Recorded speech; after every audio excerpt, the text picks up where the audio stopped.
नमस्कार प्रिय दर्शक बंधु, आज आम पुराण गंठी कार्यक्रम आम पुराण पृष्ठारू गोटे चमत्कार प्रसंगटे नहीं आम संस्कृतिर कथा कौन आज्ञा मयूर पुच्छरे चक्षु चिन्ह थाए कहीं आज्ञा आपण मैंने समस्ते मयूर पुच्छ को अति आदर घरे साइती था किए पर्स भितर रखे किए तकिया तले रखे किए डायरी भितर रखे किए ठाकुर घरे रखे एमती अनेक प्रकार मयूर पक्षीर पुच्छ आम संस्कृति रे गोटे गुरुत्वपूर्ण स्थान अधिकार करिथाए। कारण ए मयूर पुच्छ को द्वापर जुगर लीला पुरुषोत्तम भगवान कृष्ण मथारे धारण करथिले। आउ ये मयूर पुच्छरे चक्षु भली चिन्हित चिन्ह थिबारु मयूर पुच्छटा देखिबा पे भारी सुंदर। तबे मनरे गंठी पड़ुछि संसार रे जेते पक्षी माने अछंती सबु पक्षी तो रंग बेरंगर, मयूर मध्य से भली गोटे सबुज रंगर, किंतु ता पुच्छरे ये चक्षु चिन्ह कहीं थाए। खाली सेतिके नुह, मयूर पुच्छरे थिबा चक्षु चिन्ह सहित पुराण पृष्ठार कौन संपर्क अछि? ये चिन्ह मयूर पक्षी प्रति अभिशाप ना वरदान? एमिति अनेक प्रश्न को नहीं आज आम पुराण गंठी गंठी पड़ी मयूर पुच्छरे चक्षु चिन्ह थाए कहीं। आसंतु पुराण चर्चा को जीवा एवं ए गंठी को खोलिबा। मयूर पक्षी होची आमर जातीय पक्षी। संसार रे अनेक पक्षी अछंती, सबुठारु पक्षी मानक भितरे विशाल पक्षी किए गुध्र गुध्र जाको कोंती सागुणा। आकृति रे मयूर पक्षीटा सागुणा पक्षी ठारु सान हिथिला मध्य आम भारतीय संस्कृति रे जातीय पक्षीर मान्यता पाइछि। नहीं कहीं ना मयूर देखिबा पई अति सुंदर। आकाश रे कला मेघ देखिले मयूर जेतेबेले आनंद रे नृत्य करे पुच्छ को विस्तार करी सेतेबेले कोटी जन मन को से हरण करि थाए। न देखिला लोक माने ठिया की घड़िए देखंती। कला मेघ देखि नाचे मयूर, कला मेघ देखि नाचे मयूर, शोभा दिसे तार की मनोहर, शोभा दिसे तार की मनोहर, पुच्छटे की नाचे आनंद मने, पुच्छटे की नाचे आनंद मने, न देखिला लोक देखे नयने, न देखिला लोक देखे नयने, आहा की सुंदर दिसे जे, आहा की सुंदर दिसे जे, कोटि जन मन करई हरण मस्तके चंद्रिका खोसे जे, मस्तके चंद्रिका खोसे जे, मस्तके चंद्रिका खोसे जे। ये मयूर पुच्छरे कहीं चक्षु चिन्हित चिन्ह थाए पुराण पृष्ठा सहित कौन यार संपर्क अच्छी? आसंतु पुराण पृष्ठार सुंदर कथा शुणिबा। देवराज इंद्र तांकर गोटे ना होची सहस्राक्ष।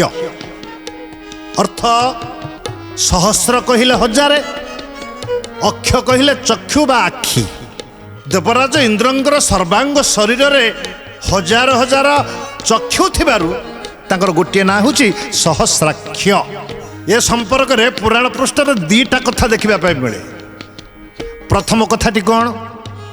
आदिकवि सारला दास को महाभारत अनुसारे हिरण्यकशिपु वंशजर निकुंभासुर दुई पुओ सुंद एवं उपसुंद। ए सुंद उपसुंद ब्रह्मा को अमरत्व प्राप्ति निमंते तपस्या कले। ओं ब्रह्मणे नमः, ओं ब्रह्मणे नमः, ओं ब्रह्मणे नमः। जुगे जुगे कठोर तपस्या करी राक्षस माने ब्रह्मा को संतुष्ट करी बर पाई था। सुंद उपसुंद तपस्या संतुष्ट ही ब्रह्मा आविर्भाव है। कहले कौन बर मागुछ माग? सुंद उपसुंद कौन बर मागिले? आहे वेदपति କରୁଛୁ ବିନତି ଆମ୍ଭଠାରେ ଦୟା କର ହେ। आहे वेदपति करुछु विनती आम्भठारे दया कर हे। ହୋଇବୁ ଅମର ଦିଅ ଏହି ବର ଜିଣିବୁ ଯେ ତିନି ପୁର ହେ। ଏହା ନୁହେଁ ସମ୍ଭବ ଆନ ବର ଦେବୀ ଜାମାଗିବ ଏହା ନୁହେଁ ସମ୍ଭବ। ଦ୍ୱନ୍ଦ ଯୁଦ୍ଧେକୁ ଆରେକ ମଥାରେ ହସ୍ତ ରଖିଲେ ମରିବ ହେ। ଏହା ନୁହେଁ ସମ୍ଭବ ଆନ ବର ଦେବୀ ଜାମାଗିବ ଏହା ନୁହେଁ ସମ୍ଭବ। ସୁନ୍ଦ ଉପସୁନ୍ଦ ପ୍ରଥମେ ବର ମାଗିଲେ ହେ ବ୍ରହ୍ମଦେବ ଆମକୁ ଅମର ବର ଦିଅନ୍ତୁ। ବ୍ରହ୍ମା କହିଲେ ଏହା ଅସମ୍ଭବ, କାରଣ ସୃଷ୍ଟିରେ ଅମର ବର କେହି କାହାକୁ ଦିଅନ୍ତିନି। କାରଣ ଏ ଧାମର ନାମ ହେଉଛି ମର୍ତ୍ତ୍ୟ। ଏଠି ଯିଏ ଜନ୍ମ ହେବ ସେ ନିଶ୍ଚିତ ଭାବରେ ମୃତ୍ୟୁବରଣ କରିବ। ଏହା ହେଉଛି ବିଧିର ବିଧାନ, ଏହା ହେଉଛି ଚିରନ୍ତନ ସତ୍ୟ।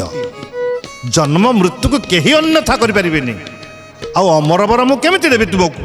ମର୍ତ୍ତ୍ୟ ମଣ୍ଡଳେ ଦେହ ବହି ଗୋବିନ୍ଦ ଦେବତା ହୋଇଲେ ମରଇ ଗୋବିନ୍ଦ। ଗୋବିନ୍ଦ ଗୋବିନ୍ଦ ଗୋବିନ୍ଦ ଗୋବିନ୍ଦ ପଦୁ ଗଣୁଛି ମକରନ୍ଦ ଗୋବିନ୍ଦ। ଦେହ ବହିଲେ ନିଶ୍ଚୟ ମରି ଗୋବିନ୍ଦ ମରଣ ଛାରେ କିମ୍ପା ଡରି ଗୋବିନ୍ଦ। ଗୋବିନ୍ଦ ଗୋବିନ୍ଦ ଗୋବିନ୍ଦ ଗୋବିନ୍ଦ ପଦୁ ଗଣୁଛି ମକରନ୍ଦ ଗୋବିନ୍ଦ। ସୁନ୍ଦ ଉପସୁନ୍ଦ ଯେତେବେଳେ ଅମର ବର ମାଗିଲେ ବ୍ରହ୍ମା ସିଧା ସିଧା ମନା କରିଦେଲେ ଅମର ବର ଦିଆଯାଇ ପାରିବ ନାହିଁ।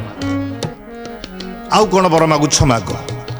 ସୁନ୍ଦ ଉପସୁନ୍ଦ ଚିନ୍ତା କଲେ ଏମିତି ଗୋଟିଏ ବର ମାଗିବା ଯୋଉ ବର ଫଳରେ ଆମେ ତ ଅମର ହେଇଯିବା। ଆଉ କ'ଣ ବର ମାଗିଲେ? କହିଲେ ହେ ବ୍ରହ୍ମଦେବ ଯଦି ଅମର ବର ଦେଇ ନ ପାରିବେ ତାହେଲେ ଆମକୁ ଏହି ବର ଦିଅନ୍ତୁ। ଆମେ ଦୁଇ ଭାଇ ପରସ୍ପରକୁ ଦ୍ୱନ୍ଦ୍ୱ ଯୁଦ୍ଧ କରିବା ସମୟରେ ଯଦି ଏକକୁ ଆରେକ ପରସ୍ପର ମଥା ଉପରେ ହାତ ରଖିବୁ ତେବେ ଯାଇ ଆମେ ମରିବୁ। ମନ ଭିତରେ ଚିନ୍ତା ସତରେ ଆମେ ଦି ଭାଇ ଦ୍ୱନ୍ଦ୍ୱ ଯୁଦ୍ଧ କରିବୁ ନା ପରସ୍ପର ମଥାରେ ହାତ ରଖିବୁ ନା ମରିବୁ? ବ୍ରହ୍ମା କହିଲେ ତଥାସ୍ତୁ। ବ୍ରହ୍ମା ଅନ୍ତର୍ଧ୍ୟାନ ହେଇ ଚାଲିଗଲେ। ବ୍ରହ୍ମା ବରରେ ବଳିୟାନ ହେଇ ସୁନ୍ଦ ଉପସୁନ୍ଦ ସ୍ୱର୍ଗ ମର୍ତ୍ତ୍ୟ ପାତାଳରେ ଆତଙ୍କ ସୃଷ୍ଟି କଲେ।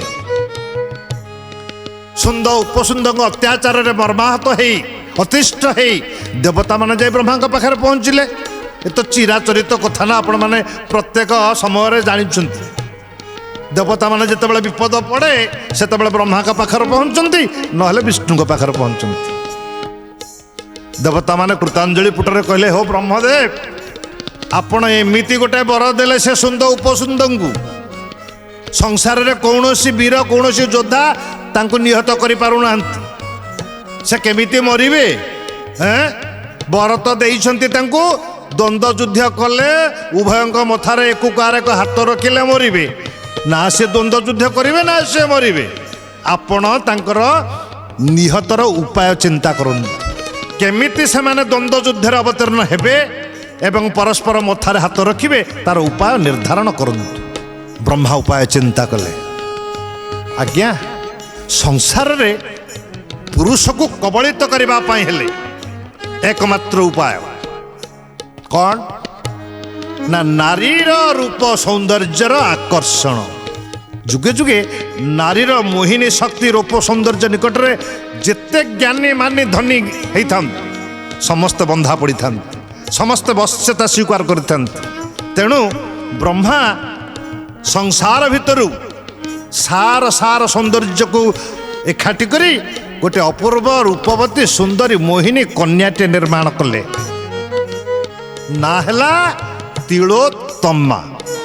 ବ୍ରହ୍ମା ଏମିତି ଗୋଟିଏ ସୁନ୍ଦରୀ କନ୍ୟାଟେ ସ୍ଥିର କଲେ ଯୋଉ ସୁନ୍ଦରୀ ସୃଷ୍ଟିରେ ବିରଳ ଅଦ୍ୱିତୀୟ।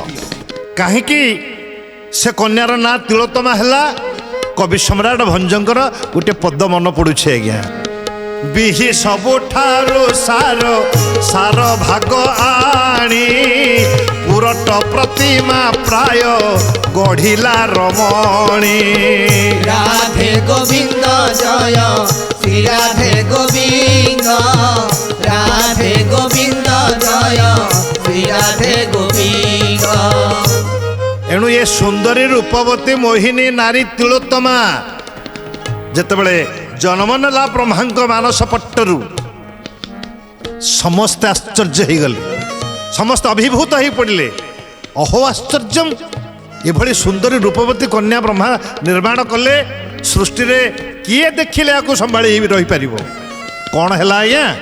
ଇଏ ତିଳୋତ୍ତମା ସୁନ୍ଦ ଉପସୁନ୍ଦଙ୍କ ମୃତ୍ୟୁର କାରଣ ହେଲା ନା ହେଲାନି?